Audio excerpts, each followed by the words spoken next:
राम मंदिर को तोड़कर मस्जिद बनना और पुनः मस्जिद के स्थान पर रामलला का मंदिर स्थापन कहने के लिए कुछ शब्द मात्र है, परंतु इस प्रक्रिया में लाखों हिंदू भक्तों ने अपने जीवन की आहुतियां दी।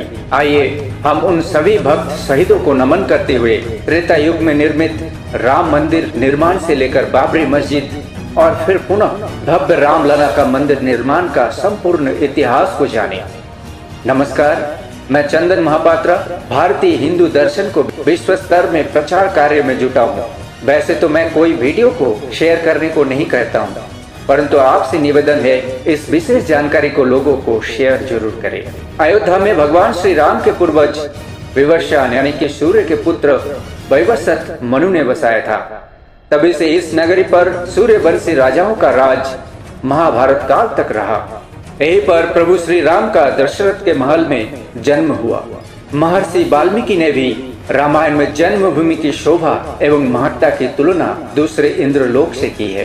धन धान्य व रत्नों से भरी हुई अयोध्या नगरी की अतुलनीय छटा एवं गगनचुंबी इमारत अयोध्या नगरी में होने का वर्णन भी वाल्मीकि रामायण में मिलता है। कहते हैं कि भगवान श्री राम जल समाधि लेने के पश्चात अयोध्या कुछ काल के लिए उजाड़ सी हो गई थी, लेकिन उनकी जन्मभूमि पर बना माहौल वैसे का वैसे ही था। भगवान श्री राम के पुत्र कुश ने एक बार पुनः राजधानी अयोध्या का पुनर्निर्माण कराया। इस निर्माण के बाद सूर्यवंश की अगली 44 पीढ़ियां तक इसका अस्तित्व आखिरी राजा महाराजा बृहद्बल तक अपने चरम पर रहा। कौशल राज बृहद्बल की मृत्यु महाभारत युद्ध में अभिमन्यु के हाथों हुई थी। महाभारत युद्ध के बाद अयोध्या उजड़ सी गई थी, मगर श्री राम जन्मभूमि का अस्तित्व फिर भी बना रहा। इसके बाद ये उल्लेख मिलता है कि ईसा के लगभग 100 वर्ष पूर्व उज्जैन के चक्रवर्ती सम्राट विक्रमादित्य एक दिन अखेट करते करते अयोध्या पहुंच गए। थकान होने के कारण अयोध्या में सरयू नदी के किनारे एक आम के वृक्ष के नीचे वे अपनी सेना सहित आराम करने लगे। उस समय वहां घना जंगल हो चला था, कोई बसावट यहाँ नहीं थी। महाराज विक्रमादित्य को इस भूमि में कुछ चमत्कार दिखाई देने लगे। तब उन्होंने खोज आरंभ की और पास के योगी व संत की कृपा से उन्हें ज्ञात हुआ ये श्री राम के अवध भूमि है। उन संतों के निर्देश से सम्राट ने यहाँ एक भव्य मंदिर के साथ ही कूप, सरोवर, महल आदि बनवाए।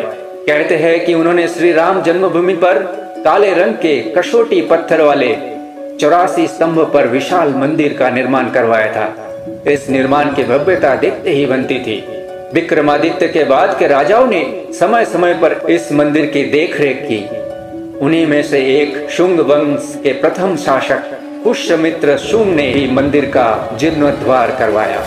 पुष्यमित्र का एक शिलालेख अयोध्या से प्राप्त हुआ था, जिसमें उसे सेनापति कहा गया तथा उसके द्वारा 2 अश्वमेध यज्ञ किए जाने का वर्णन है।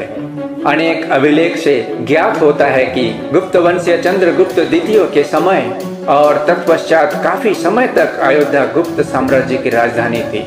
गुप्तकालीन महाकवि कालिदास ने अयोध्या का रघुवंश में कई बार उल्लेख किया है। इतिहासकारों के अनुसार 600 ईसा पूर्व अयोध्या में एक महत्वपूर्ण व्यापार केंद्र था। इस स्थान को अंतर्राष्ट्रीय पहचान 5वीं शताब्दी में ईसा पूर्व के दौरान तब मिली, जबकि ये एक प्रमुख बौद्ध केंद्र के रूप में विकसित हुआ। तब इसका नाम साकेत था। कहते हैं कि चीनी भिक्षु आह्यान ने यहाँ देखा कि कई बौद्ध मठों का रिकॉर्ड रखा गया है। यहाँ पर 7वीं शताब्दी में चीनी यात्री ह्यूएनसांग आया था। उसके अनुसार यहाँ 20 बौद्ध मंदिर थे तथा 3000 भिक्षु रहते थे और यहाँ हिंदुओं का एक प्रमुख और भव्य मंदिर भी था। यहाँ रोज हजारों की संख्या में लोग दर्शन करने आते थे। इसके बाद ईसा की 11वीं शताब्दी में कन्नौज नरेश जयचंद आया तो उसने मंदिर पर सम्राट विक्रमादित्य के प्रशस्ति शिलालेख को उजाड़ कर अपना नाम लिखवा दिया। पानीपत के युद्ध के बाद जयचंद का भी अंत हो गया। इसके बाद भारतवर्ष पर आक्रमणकारियों का आक्रमण और बढ़ गया। आक्रमणकारियों ने काशी, मथुरा के साथ ही अयोध्या में भी लूटपाट की और पुजारियों को हत्या कर मूर्तियों को तोड़ने का क्रम जारी रखा। लेकिन 14वीं सदी तक वे अयोध्या में राम मंदिर को तोड़ने में सफल नहीं हो पाए। विभिन्न आक्रमण के बाद भी सभी झंझावातों को झेलते हुए श्री राम जन्मभूमि पर बना भव्य मंदिर 14वीं शताब्दी तक बचा रहा। कहते हैं कि सिकंदर लोदी के शासनकाल के दौरान यहाँ मंदिर मौजूद था। 14वीं शताब्दी में हिंदुस्तान पर मुगलों का अधिकार हो गया और उसके बाद ही राम जन्मभूमि व अयोध्या को नष्ट करने के लिए कई अभियान चलाए गए। अंततः 1527 से 28 में इस भव्य मंदिर को तोड़ दिया गया और इसकी जगह बाबरी ढांचा खड़ा कर दिया गया। कहते हैं कि मुगल साम्राज्य के संस्थापक बाबर के एक सेनापति ने बिहार अभियान के समय अयोध्या में श्री राम जन्म स्थान पर स्थित प्राचीन और भव्य मंदिर को तोड़कर एक मस्जिद बनवाई थी, जो 1992 तक विद्यमान रही। बाबरनामा के अनुसार 1528 में अयोध्या पड़ाव के दौरान बाबर ने मस्जिद निर्माण का आदेश दिया था। अयोध्या में बनाई गई मस्जिद में खुदे 2 संदेशों से इसका संकेत मिलता है। इसमें से एक खास तौर से उल्लेखनीय है। इसका सार है, जन्नत तक जिसके न्याय के चर्चे है, ऐसे महान शासक बाबर के आदेश पर दयालु मीर बकी ने फरिश्तों की इस जगह को मुकम्मल रूप दिया। हालांकि ये भी कहा जाता है कि अकबर और जहांगीर के शासनकाल में हिंदुओं को ये भूमि एक चबूतर के रूप में सौंप दी गई, लेकिन क्रूर शासक औरंगजेब ने अपने पूर्वज बाबर के सपने को पूरा करते हुए यहाँ भव्य मस्जिद का निर्माण कर उसका नाम बाबरी मस्जिद रख दिया था। अब आइए जानते हैं अयोध्या की राम जन्मभूमि पर बाबरी मस्जिद बनने और ढाए जाने तक का इतिहास। भगवान राम का जन्म 5114 ईस्वी पूर्व को उत्तर प्रदेश के अयोध्या नगर में हुआ था। आक्रांतकारियों को आने के पहले यहाँ हिंदू, जैन और बौद्ध धर्म के सैकड़ों मंदिर और स्तूप थे। तथ्य कहते हैं कि विदेशी आक्रांतकारी बाबर के आदेश पर सन 1527-28 में अयोध्या में राम जन्मभूमि पर बने भव्य राम मंदिर को तोड़कर एक मस्जिद का निर्माण किया गया। कालांतर में बाबर के नाम पर इसी मस्जिद का नाम बाबरी मस्जिद रखा गया। जब मंदिर को तोड़ा जा रहा था, तब जन्मभूमि मंदिर पर सिद्ध महात्मा श्यामनंद जी महाराज का अधिकार था। इस समय भीटी के राजा महताब सिंह बद्रीनारायण ने मंदिर को बचाने के लिए बाबर की सेना से युद्ध लड़ा। कई दिनों तक युद्ध चला और अंत में हजारों वीर सैनिक शहीद हो गए। इतिहासकार कनिंघम अपने लखनऊ गजेटियर के 66वें अंक में पृष्ठ 3 पर लिखते हैं कि 1,74,000 हिंदुओं की लाशों के गिर जाने के पश्चात मीर बकी अपने मंदिर ध्वस्त करने के अभियान में सफल हुआ। उस समय अयोध्या से 6 मील की दूरी पर सनेथु नाम के एक गांव के पंडित देवदीन पांडे ने वहां के आसपास के गांवों सराय, सिंधिया, राजपुर और आदि के सूर्यवंश से क्षत्रियों को एकत्रित किया और फिर से युद्ध हुआ। पंडित देवदीनी पांड्य सहित हजारों हिंदू शहीद हो गए और बाबर की सेना जीत गई। पांडे जी की मृत्यु के 15 दिन बाद हंसवर के महाराज रणविजय सिंह ने सिर्फ हजारों सैनिकों के साथ मीर बाकी के विशाल और शस्त्रों से सुसज्जित सेना से रामलला को मुक्त करने के लिए आक्रमण किया, लेकिन महाराज सहित जन्मभूमि के रक्षार्थ सभी वीरगति को प्राप्त हो गए। नवाब बाजिद अली शाह के समय में पुनः हिंदुओं ने जन्मभूमि के उद्धारार्थ आक्रमण किया गया।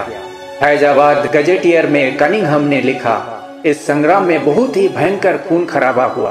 2 दिन और रात होने वाले इस भयंकर युद्ध में सैकड़ों हिंदुओं ने मारे जाने के बावजूद हिंदुओं ने श्री राम जन्मभूमि पर कब्जा कर लिया। इतिहासकार कनिंघम लिखता है कि ये अयोध्या का सबसे हिंदू मुस्लिम बलवा था। हिंदुओं ने अपना सपना पूरा किया और औरंगजेब द्वारा विध्वस्त किए गए चबूतरे को फिर से वापस बनवाया। चबूतरे पर 3 फीट ऊंचे खस के टाट से एक छोटा सा मंदिर बनवा लिया, जिसमें पुनः रामलला की स्थापना की गई। लेकिन बाद के मुगल राजाओं ने इस पर पुनः अधिकार कर लिया। 1853 में हिंदुओं का आरोप था कि भगवान राम के मंदिर को तोड़कर मस्जिद का निर्माण हुआ। इस मुद्दे पर हिंदुओं और मुसलमानों के बीच पहली हिंसा हुई।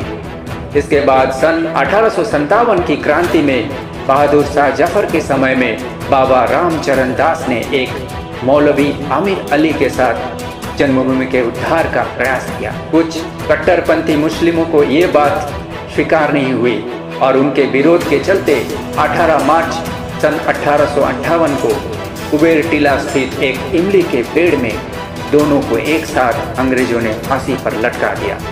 विवाद के चलते 1859 में ब्रिटिश शासकों ने विवादित स्थल पर बाड़ लगा दी और परिसर में भीतरी हिस्सों में मुसलमानों को और बाहरी हिस्सों में हिंदुओं को प्रार्थना करने की अनुमति दे दी। 19 जनवरी 1885 को हिंदू महंत रघुवीर दास ने पहली बार इस मामले को फैजाबाद न्यायपालक हरि किशन के सामने रखा था। इस मामले में कहा गया था कि मस्जिद की जगह पर मंदिर बनवाना चाहिए क्योंकि इस स्थान प्रभु श्री राम का जन्म स्थान है। 1947 में भारत सरकार ने मुसलमानों को विवादित स्थल से दूर रहने के आदेश दिए और मस्जिद के मुख्य द्वार पर ताला डाल दिया गया, जबकि हिंदू श्रद्धालुओं को एक अलग जगह से प्रवेश दिया गया। 1949 में भगवान श्री राम मूर्तियां मस्जिद में पाई गई। मुसलमानों ने इस पर विरोध व्यक्त किया और दोनों पक्ष ने अदालत में मुकदमा दायर कर दिया। सरकार ने इस स्थल को विवादित घोषित करके ताला लगा दिया। 1980 के दशक में हिंदू राष्ट्रवादी परिवार संघ परिवार से संबंधित विश्व हिंदू परिषद ने हिंदुओं के लिए इस स्थान को पुनः प्राप्त करने और इस स्थान पर शिशु रामलला को समर्पित एक मंदिर बनाने के लिए एक नया आंदोलन शुरू किया।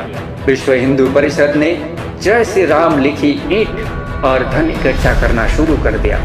बाद में प्रधानमंत्री राजीव गांधी के नेतृत्व वाली सरकार ने भी विश्व हिंदू परिषद को शिलान्यास के लिए आगे बढ़ने की अनुमति दी। तत्कालीन गृह मंत्री बूटा सिंह ने औपचारिक रूप से विश्व हिंदू परिषद नेता अशोक सिंघल को अनुमति दी। प्रारंभ में भारत सरकार और उत्तर प्रदेश सरकार इस बात पर सहमत हुई कि शिलान्यास विवादित स्थल के बाहर किया जाएगा। 1984 में कुछ हिंदुओं ने विश्व हिंदू परिषद के नेतृत्व में भगवान राम के जन्म स्थल को मुक्त करने और वहां राम मंदिर का निर्माण करने के लिए एक समिति का गठन किया। बाद में इस अभियान का नेतृत्व भारतीय जनता पार्टी के प्रमुख नेता लाल कृष्ण आडवाणी ने संभाल लिया। 1986 में जिला मजिस्ट्रेट ने हिंदुओं को प्रार्थना करने के लिए विवादित मस्जिद के दरवाजे पर से ताला खोलने का आदेश दिया। मुसलमानों ने इसके विरोध में बाबरी मस्जिद संघ समिति का गठन किया। 1989 में विश्व हिंदू परिषद ने राम मंदिर निर्माण के लिए अभियान तेज कर दिया और विवादित स्थल के नजदीक राम मंदिर का नींव रखी। इसी वर्ष इलाहाबाद उच्च न्यायालय ने आदेश दिया कि विवादित स्थल के मुख्य द्वारों को खोल देना चाहिए और इस जगह को हमेशा के लिए हिंदुओं को दे देना चाहिए। 30 अक्टूबर 1990 को हजारों राम भक्त ने मुख्यमंत्री मुलायम सिंह यादव द्वारा खड़ी की गई अनेक बाधाओं को पार कर अयोध्या में प्रवेश कर लिया और विवादित ढांचे के ऊपर भगवा ध्वज फहरा दिया। लेकिन 2 नवंबर 1990 को मुलायम सिंह यादव ने कार सेवकों पर गोली चलाने का आदेश दे दिया, जिसमें सैकड़ों राम भक्तों ने अपने जीवन की आहुतियां दी। सरयू तट राम भक्तों की लाशों से पट गया था। इस हत्याकांड के बाद अप्रैल 1991 को उत्तर प्रदेश के तत्कालीन मुख्यमंत्री मुलायम सिंह यादव को इस्तीफा देना पड़ा। इसके बाद लाखों राम भक्त 6 दिसंबर को कर सेवा हेतु अयोध्या पहुंचे। 6 दिसंबर 1992 को बाबरी ढांचा ढहा दिया गया, जिसके परिणाम स्वरूप देश भर में दंगे हुए। मस्जिद के विध्वंस के परिणाम स्वरूप भारत के हिंदू और मुस्लिम समुदाय के बीच कई महीनों तक अंतर सांप्रदायिक हिंसा हुई, जिसके प्रत्यक्ष परिणाम के रूप में मुंबई में अनुमानित 2000 लोगों की मौत हो गई और पूरे भारत उपमहाद्वीप में दंगे भड़क उठे। मस्जिद के विध्वंस के एक दिन बाद 7 दिसंबर 1992 को न्यूयॉर्क टाइम्स ने बताया कि पूरे पाकिस्तान में 30 से अधिक हिंदू मंदिर पर हमला किया गया। कुछ में आग लगा दी गई और एक को ध्वस्त कर दिया गया। बांग्लादेश में भी हिंदू मंदिरों पर हमले किए गए। इसी हमले पर विश्व हिंदू परिषद के नेता अशोक सिंघल, भाजपा नेता आडवाणी, यूपी के पूर्व मुख्यमंत्री कल्याण सिंह, मुरली मनोहर जोशी और मध्य प्रदेश के पूर्व सीएम उमा भारती सहित 13 नेताओं के खिलाफ आपराधिक साजिश का मुकदमा चलाने की मांग की गई। 6 दिसंबर 1992 को जब विवादित ढांचा गिराया गया, उस समय राज्य में कल्याण सिंह की सरकार थी। उस दिन सुबह करीब 10:30 बजे हजारों लाखों की संख्या में कार सेवक पहुंचने लगे। दोपहर में 12 बजे के करीब कार सेवकों का एक बड़ा जत्था मंदिर की दीवार पर चढ़ने लगता है। लाखों की भीड़ को संभालना सभी के लिए मुश्किल हो गया। दोपहर 3:40 पर पहला गुम्मद भीड़ ने तोड़ दिया। सत्य का विजय हुआ। राम जन्मभूमि अयोध्या पर भव्य राम मंदिर का निर्माण किया गया और रामलला का मूर्ति का प्राण प्रतिष्ठा किया गया, जिसमें प्रधान सेवक के रूप में भारत के प्रधानमंत्री श्री नरेंद्र दामोदर मोदी उपस्थित थे। आपको ये वीडियो अच्छा लगा हो तो एक लाइक जरूर कीजिए और इस विषय में आप क्या कहते हैं कमेंट जरूर करें। मिलते हैं एक और वीडियो में, तब तक के लिए जय हिंद, जय भारत।